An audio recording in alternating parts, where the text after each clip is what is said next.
एक बार की बात है। एक घना जंगल के बीचों बीच एक घर था छोटा सा, जिसमें दादी और दो बच्चे रहा करते थे। एक दिन दादी लकड़ी तोड़ने के लिए जंगल जा रहे थे। उस समय बच्चे को समझाते हुए गया कि बच्चे, जब तक मैं वापस ना आऊँ तुम दोनों यहीं रहना, क्योंकि आगे घना जंगल है और बहुत सारे जानवर भी हैं। ठीक है, तो मैं जब तक लौट के ना आऊँ तुम लोग घर से मत निकलना और थोड़ी देर में घर पे चले जाना और वहीं पे रहना। ठीक है, मेरी बातों को नज़रअंदाज मत करना। इतने में बच्चे ने कहा, ठीक है दादी, हम नहीं जाएंगे। आप निश्चित होके लकड़ी तोड़ने जाएं। हम लोग घर चले जाएंगे और घर के अंदर ही रहेंगे।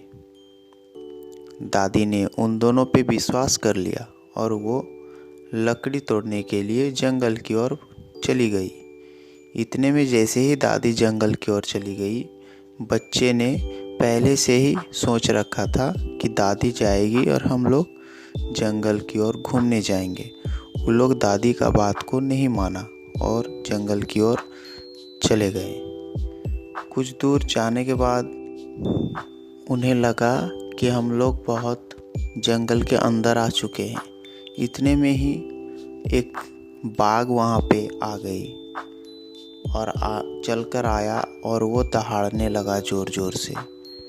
ये दोनों भाई बहन खूब डर गए। इन्होंने सोचने लगा कि दादी का कहना बिल्कुल सही था। हमने उनका बात नहीं मानकर बहुत गलत किया। यहाँ तो बहुत ही घातक शेर जानवर होते हैं, ये बाघ तो हमें खा जाएंगे।